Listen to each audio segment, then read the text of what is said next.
अस्सलाम वालेकुम Pakistan, this is मलिया Hashmi watching my YouTube channel. नाज़रीन, आज का दिन बहुत ही धमाका खेज रहा, न सिर्फ खेल के मैदान में, जहां फीफा वर्ल्ड कप फाइनल आप सबने देखा होगा, आई एम श्योर, अर्जेंटीना ने फ्रांस को हरा दिया। और मुझे बहुत खुशी है एक तो मेसी के लिए भी कि Messi actually deserved this amazing farewell. Besides France के हारने की तो अपनी ही खुशी है ना, क्योंकि जब से फ्रांस में वो गुस्साखाना खाका बना और उनके फ्रेंच प्रेसिडेंट मैक्रॉन ने बजाय इसके कि उस गलत आदमी की गलती पर शर्मिंदा होता और पूरी दुनिया के मुसलमानों से माजरत करता कि आप सबकी हमने दिल आजारी की, हम माफ़ी चाहते हैं, उसने उस बेशरम आदमी का साथ दिया। तो फिर हमने भी तब से फैसला कर लिया कि आइंदा फ्रांस के खिलाफ जो भी खेल रहा होगा हमारी टीम वही होगी। बहुत खुशी हुई मुझे। एक बड़ा मज़े का नेल बाइटिंग मैच था, दोनों टीम्स ने बड़ा अच्छा खेला, लेकिन जाहिर है कि अल्टीमेटली अल्लाह ताला ने जिसकी किस्मत में फतह लिखती हो फिर उसको कोई शिकस्त दे नहीं सकता। और पाकिस्तान के सियासी मैदान में भी आज बड़ी धमाका खेज डेवलपमेंट्स होती रहीं। उस पर बात करेंगे ज़रा। चौधरी परवेज़ इलाही साहब को आज अचानक से जनरल बाजवा की मोहब्बत का बुखार कैसे चढ़ा, उसकी भी बात समझ आ गई है, वजह सामने आ गई है, उस पर बात करते हैं। जरदारी साहब के लिए बड़ा तारीफी जुमला आज कहा चौधरी परवेज़ इलाही साहब ने, उसकी भी क्या वजह है, इस पर बात करते हैं नाजरीन। लेकिन पहले ज़रा मैं एक बड़ी अफसोसनाक बात पे आप सबकी तवज्जो दिलवाना चाहूँगी और सवाल करना चाहूँगी अपने रियासती इदारों से कि बन्नू में आज आर्मी के हेलीकॉप्टर्स पहुंचना शुरू हो गए, उन्होंने पूरे इलाके को घेरे में ले लिया।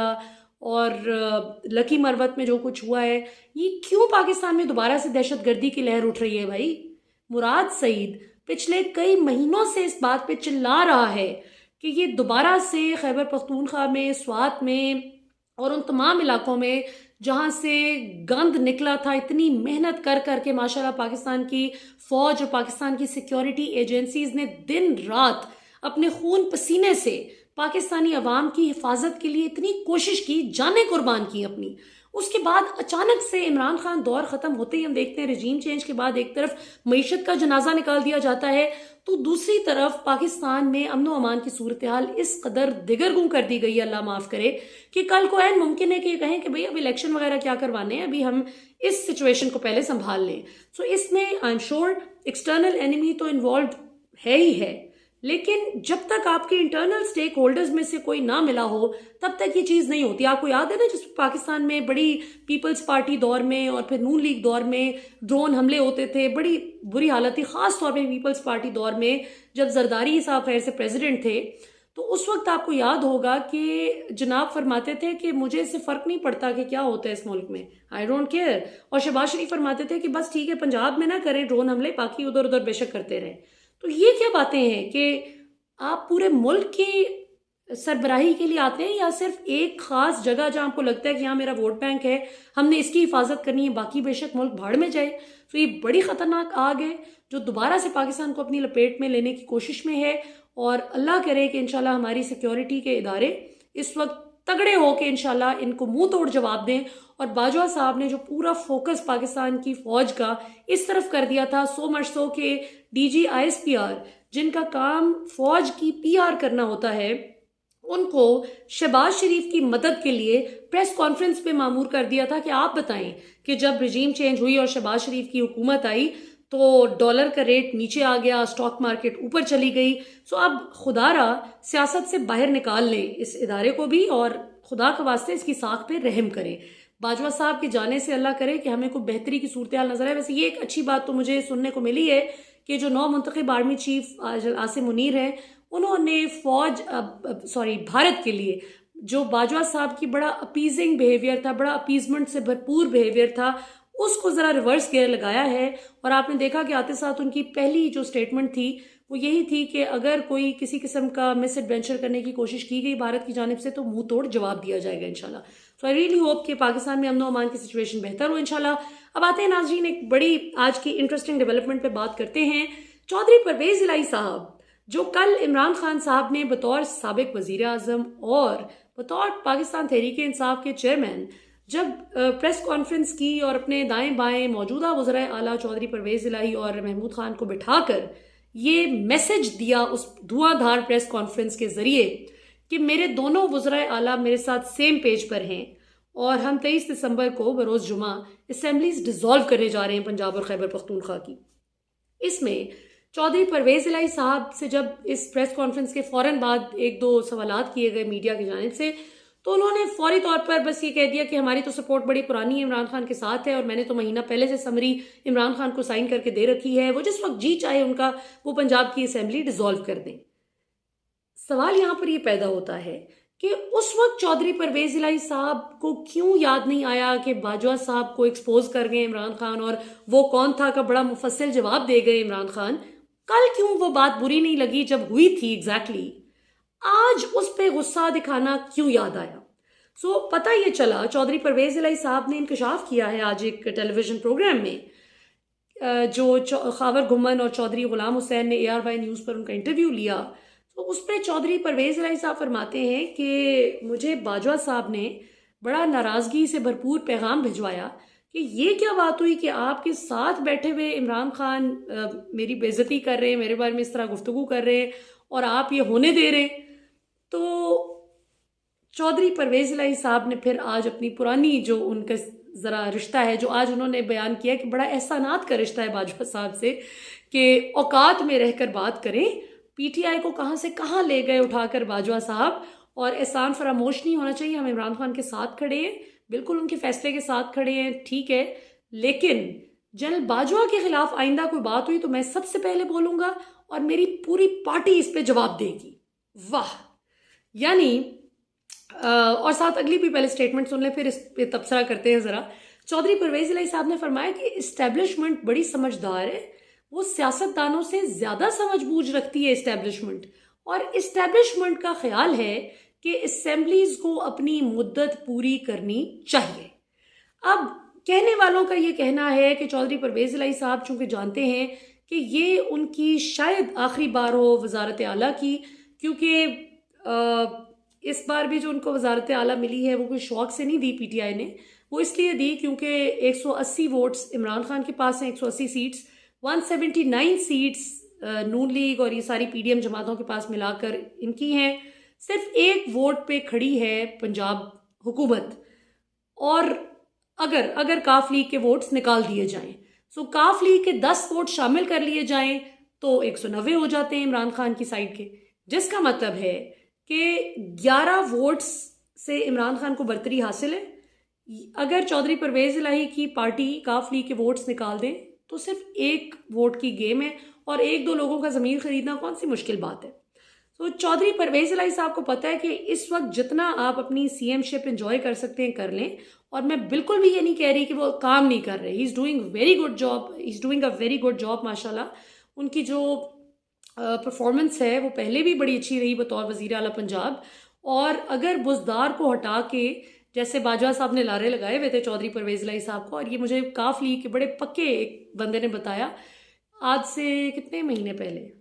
ये जिस वक्त ताज़ा रिजीम चेंज हुई ना, उस वक्त मुझे काफ लीग के एक बंदे ने बताया कि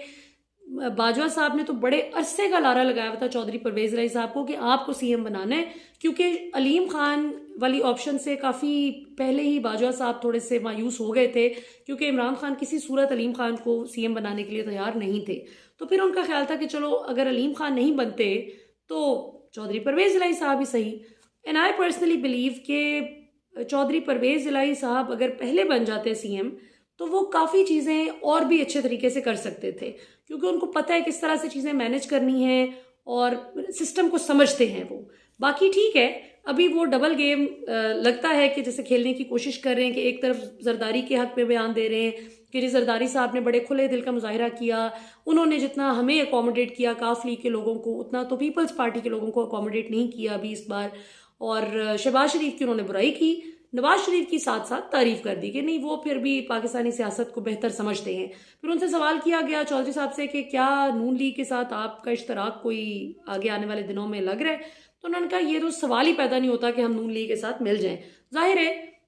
काफ लीग की सियासी मौत है अगर वो नून लीग के साथ मिल जाएं, क्योंकि बड़े सियासी ओपोनेंट्स हैं शुरू से, तो अगर यही साथ मिल जाएं तो फिर तो इमरान खान को खुला मैदान मिल जाएगा ना, और इस्टेब्लिशमेंट भी ये नहीं चाहेगी कि इमरान खान के साथ कोई एक भी ऐसी जमात ना हो कि जिसको कल थोड़ा सा मैनूवर किया जा सके। तो ये बड़ी इंटरेस्टिंग सिचुएशन है। बाजवा साहब इस हद तक यानी खौफजदा हैं आज भी इमरान खान से कि ऐसी ड्रामेटिक किस्म की और इतनी खुद को एक्सपोज कर देने वाली अलविदाई तकरीर करके अपने आप को पीडीएम की बी टीम साबित करके मोहर लगाने के बावजूद भी आज वो एक्सपेक्ट करते हैं कि पाकिस्तानी अवाम उनको वही इज्जत मोहब्बत और मर्तबा दे जो उस वक्त तक मिलता था जब तक ये किसी को कानों कान तक खबर नहीं थी कि अंदर खाते मिले हुए हैं नून लीग के साथ और पीपल्स पार्टी के साथ भी ऑफ कोर्स। और फजलुर रहमान एवी तो नहीं कहते थे कि हम जीएचक्यू के सामने धरना देंगे, और वही फजलुर रहमान जो कहते थे कि हमें जनरल फैज़ और जनरल बाजवा ने गारंटी दी थी कि आप आए 2019 का धरना करें इस्लामाबाद, हम आपको अच्छी खबर सुनाएंगे, यानी इमरान खान को हम फारिग कर देंगे, हटा देंगे। सो ये बातें बड़ी देर तक अब हॉन्ट करेंगी बाजवा साहब को। अब इन चीज़ों से नहीं काम चलना। जो आज चौधरी परवेज़ इलाही भी कह रहे थे कि नहीं, मोनस इलाही को तो इमरान खान साथ भी नहीं बिठाते थे, हम ठीक है इमरान खान के साथ हैं लेकिन खान साहब भी तो मोनस को तो साथ ही नहीं कभी बिठाते थे। और ये जो हम पे केसेस भी बने, ये मैंने पूछा तो बाजवा साहब ने जब पता किया तो पता चला कि फैज़ कर रहे हैं, तो फैज़ से पूछा तो उसने कहा खान साहब का हुक्म है। बुलशिट, ऐसा कुछ भी नहीं है। इमरान खान तो वो हैं जिन्होंने नवाज शरीफ पे कोई केस नहीं बनाया। ये इमरान खान दौर में जितने भी केसेस आपको नजर आते रहे कि पेशियों पे जा रही है पीडीएम जमातें, ये क्या था? ये इन्हीं के दौर में, इन्हीं के अदवार में एक दूसरे पर बनाए गए केसेस थे जिनकी फॉलो अप पेशियां चल रही थी। सिर्फ एक केस था जो इमरान खान की हुकूमत में आने के बाद एफआईए ने बनाया, वो भी इमरान खान ने नहीं बनाया, एफआईए ने गड़बड़ पकड़ी। वो जो डॉक्टर रिजवान ने पूरा केस बनाया था, जिन्हें बड़े पुरस्कार अंदाज में हार्ट अटैक करवा दिया गया, वो था अरबों रुपए की जो मनी लॉन्ड्रिंग का केस हमजा शहबाज और शहबाज शरीफ पर, जो जाली टीटीज, जालसाजियों से भरपूर जो 2 नंबरी की हुई थी, क्लर्क्स के नाम पे, मालियों के नाम पे, जो अपने स्टोर कीपर के नाम पे गड़बड़ की हुई थी, मकसूद चपड़ासी वाला जो केस था, जिस पे इन दोनों बाप बेटा की इंडाइटमेंट होनी थी, जिस दिन फर्द जुर्म आयद होनी थी इनकी इन पर, उस दिन इनको खैर से वजीर आजम पाकिस्तान बना दिया गया शहबाज शरीफ को। तो चौधरी परवेज़ इलाही साहब जो फरमा रहे थे आज के बाजवा साहब के बड़े एहसानात हैं और एहसान फरामोशी नहीं करनी चाहिए, वो मेरा ख्याल है शहबाज शरीफ की बात कर रहे हैं जिन पर एहसानात थे। शायद अपनी भी बात कर रहे हो जिनको गारंटी दी थी बाजवा साहब ने कि आपको सीएम बनाया जाएगा। हालांकि मेरा ख्याल है चौधरी साहब एक कॉम्पिटेंट इंसान है, उनको बाजवा साहब जैसे बंदे की गारंटी की ज़रूरत नहीं थी। आप खुद आगे बात करते, निगोशिएट करते। सो लेट्स सी, अगले 4 दिन बहुत क्रूशल हैं। देखते हैं कि जुमे से पहले जो 4 दिन अब हैं, इनमें क्या होता है, ऊंट किस करवट बैठता है, क्या वाकई नून लीग तहरीक अदम एतमाद ले आती है सीएम पंजाब और स्पीकर पंजाब असम्बली के खिलाफ, और उसमें क्या वाकई वो कामयाब हो जाती है? क्योंकि जाहिर है काफ लीग को अगर वो अपनी तरफ ले जाएं तो फिर तो एक आधा बंदा इधर उधर करना मसला ही कोई नहीं है। लेकिन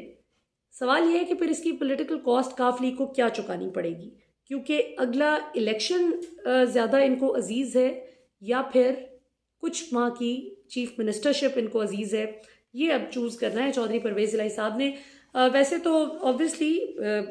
आई डोंट थिंक कि अगली बार अगर इमरान खान पहले से भी ज़्यादा वोट्स लेकर आ जाते हैं तो काफ लीग से वो वज़ीर आला बनाएंगे, मेरा नहीं ख्याल। और अगर मेरा ये नहीं ख्याल तो फिर चौधरी परवेज़ इलाही साहब का तो बिल्कुल भी ये ख्याल नहीं होगा कि उनको बनाया जाएगा अगली बार। तो कहने वाले कहते हैं कि शायद इनको लगता है कि इनका आखिरी चांस है वज़ीर आला का, तो जितनी देर हो सकता है करो, ताकि डेवलपमेंट के जो जो काम कराने हैं करके अपना वोट बैंक मजबूत किया जाए कि आज जो 10 सीट्स पे बैठी हुई है काफ लीग, कल को 30-40 सीट्स जीतने की पोजीशन में हो सके। सो देखते हैं जी क्या होता है आने वाले दिनों में। इंशाल्लाह आपसे मुलाकात रहेगी। आखिर में हारून रशीद साहब जो पाकिस्तान के मायना सहाफ़ी और तज्ज़िया निगार हैं, उन्होंने एक बड़ी ज़बरदस्त बात कही है और उस पर मैं अपने प्रोग्राम का आज अख्तिताम करूँगी। उन्होंने कहा कि घड़ी की फ़िक्र कुछ ख़ास मखसूस मीडिया एंकर्स को अहम नहीं लगी भी। ये नवाज शरीफ ने टास्क दे रखा है कि इमरान खान के कत्ल की जो कोशिश की गई है उस केस पे बिल्कुल मीडिया को बात ना करने दो, उसको दबा के रखो और तोशा खाना के इशू को उठा के रखो, घड़ी घड़ी घड़ी घड़ी करते रहो। एक ऐसी घड़ी जो इमरान खान ने सबके सामने तोशा खाना से ख़रीद कर, पैसे देकर कानूनी तौर पर उसको ख़रीदा, उस पर टैक्स अदा किया जो बनता था, उसको अपने गोशवारों में ज़ाहिर किया, लेकिन फिर भी मीडिया का झूठा प्रोपेगेंडा जारी है ताकि असल इशू से अवाम की तवज्जो मबजूल करवाई जा सके, जो है अरशद शरीफ को रास्ते से हटाना और इमरान खान को भी रास्ते से हटाने की अल्टीमेट कोशिश करना, जिसको तस्नीम हैदर शाह के अपने नून लीग के तर्जुमान कह चुके हैं लंदन के कि इसमें नवाज शरीफ का हाथ है। तो देखते हैं आगे क्या होता है। पाकिस्तान जिंदाबाद।